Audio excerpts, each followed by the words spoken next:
Welcome to This Explainer. I am absolutely thrilled you're tuning in because today we're going to do something incredible. We are going to completely deconstruct everything you think you know about your everyday existence. We take our identities, our bodies, and our reality totally for granted, right? We just assume they're solid and absolute. But science, medicine, and some pretty wild human anomalies are pointing to a really shocking truth.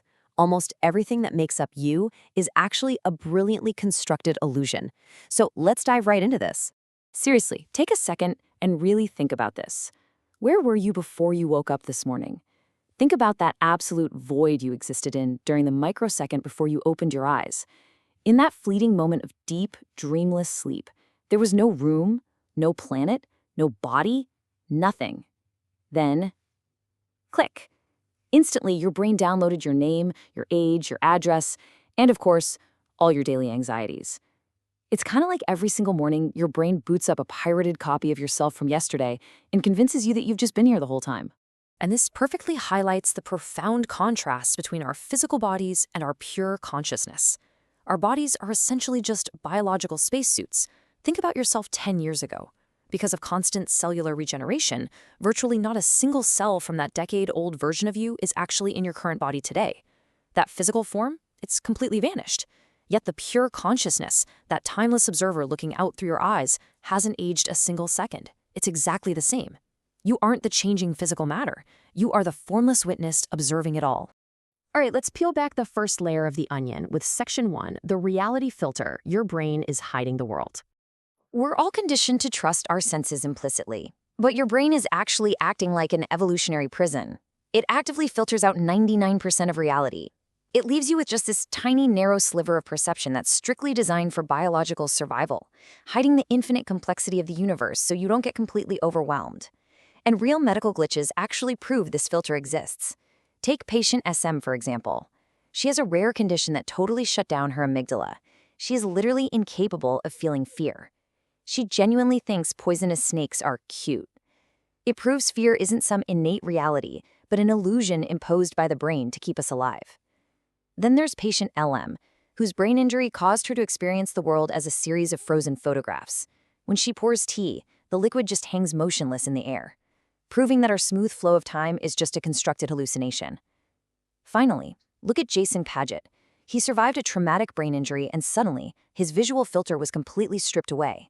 He started seeing the world as complex mathematical fractals, literally revealing the hidden geometric grid of our universe. Reality, it turns out, is far stranger than we're allowed to see. Which leads us straight into Section 2, the birth of you. Installing the I.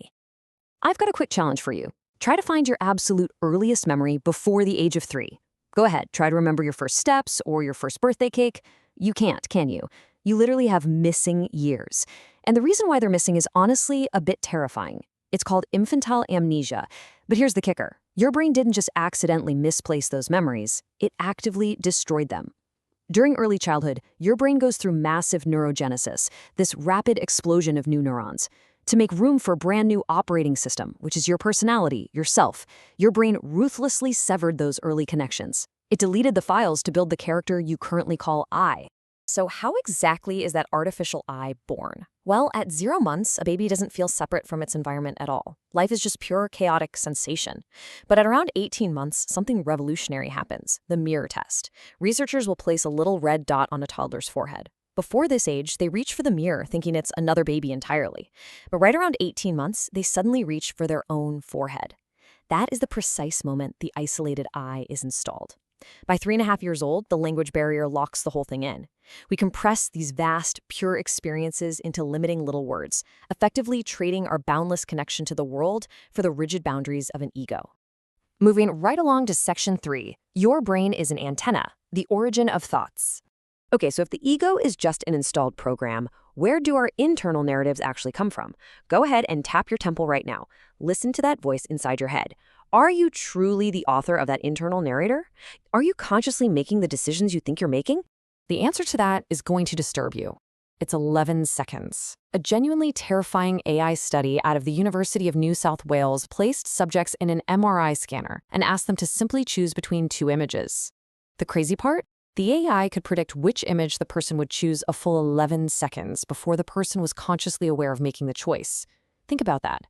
While you're sitting there painfully weighing the pros and cons, the decision was already made in the dark depths of your subconscious. Your active will is really just a delayed notification popping up on your mental screen. So if we aren't consciously generating these thoughts, is the physical brain even the thought factory we've always assumed it is? Consider this absolutely shocking medical case. There was a genius math student at Sheffield University, IQ of 126, who went in for a routine brain scan just because of a headache. Doctors looked at the scans and discovered that 95% of his cranium was filled with cerebral spinal fluid. The guy had almost no actual brain tissue. So how on earth was he calculating complex math? It profoundly disrupts the entire idea that thoughts are just chemical reactions produced by gray matter. Now, this is where things get truly paradigm shifting. Enter the theory of morphic resonance. This suggests that your brain is actually a quantum antenna. Instead of generating thoughts out of thin air, your brain acts as a receiver, tuning into a collective information field. Just like a physical radio doesn't create the music it plays, your brain intercepts consciousness and filters it. That voice inside your head, you might literally just be tuning into a specific frequency. Let's look at how this impacts our bodies in Section 4, The Illusion of Aging, Biology's Bad Habit. If our brain is receiving programs, one of the most destructive programs we download is the expectation of aging. Our rigid mental programs literally dictate our physical decay. Don't believe me? Look at the 1979 counterclockwise experiment led by Harvard psychologist Ellen Langer. She took a group of 70-year-old men and placed them in an isolated environment styled entirely like it was 20 years in the past. They were told to live, talk, and act as if they were 50 again. Within just a single week, their vision measurably improved, their joints became more flexible, and their fingers actually lengthened as their arthritis receded. They physically grew younger simply by changing the mental context inside their heads. And on the flip side, a 2024 Stanford study showed that we don't actually fade gradually as we age, we crash. Your biology hits massive glitches at very specific societal milestones. Age 44 brings a metabolic cliff, and age 60 brings a total immune system crash. Why those specific ages? Because those are the exact moments our minds solidify around societal expectations of aging. We internally decide our best years are behind us, and our biology obediently follows the command, crashing our physical systems right on schedule. But here's the amazing news. You can rewrite this software. You can utilize the highly actionable Chronos protocol. First up, stop cursing yourself with age-related limits. Banish phrases like, "Oh, I'm too old for this," from your vocabulary, because it's a literal command to yourselves to decay. Second, practice Shouxing, which is the concept of a beginner's mind. Go learn something completely new, like tango or quantum physics, to force your brain out of its rigid autopilot. And third, utilize connected breathing. This helps clear the emotional trash and ambient stress that your cells cling to. Basically, you have to refuse to blindly rehearse death. Which brings us to our final layer of the onion, Section 5, the silent observer. Who are you, really?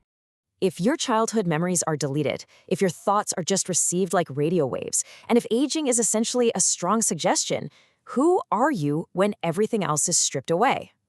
The crucial piece of the puzzle here is understanding the default mode network, or the DMN. When you aren't actively focused on a task, this network kicks in like a jammed radio receiver tuned strictly to Ego FM. It continuously broadcasts your past memories and your fears of the future, working tirelessly to keep the dramatic, isolated illusion of your personality alive. It's basically the brain's fail-safe mechanism to ensure you never realize your true, boundless nature. And here is the ultimate proof that you are not just a biological machine. It's called the anesthesia paradox. Under deep anesthesia, a surgeon can slice right into the body, and the body doesn't react at all. Why? The physical flesh, the nerves, the brain, they are all still completely there and entirely alive. But they feel absolutely nothing, because biological tissue is just inert matter. Only consciousness can actually experience pain. The drug merely disconnects the interface. When the observer gets unplugged, the physical body is as unfeeling as a rock. So, I have to pose this ultimate question to you. If you can objectively observe your hands moving right now, if you can watch your thoughts come and go like cars passing on a highway, if you are not your body, your memories, or your thoughts, then who is observing them? By the simple law of awareness, the one who looks can never be the thing that is being looked at. You are the silent, formless witness. You are the pure, clear space in which this entire biological movie is playing out. Which brings us to our final thought. The great Gabriel Garcia Marquez once said, "People don't stop dreaming because they grow old. They grow old because they stop dreaming. Once you truly realize that the limits of your reality, your age, and your very self are just constructed illusions, you are finally free to become the willing creator of your experience rather than its prisoner. So, as you step out into your day-to-day, what kind of reality are you going to choose to dream up next?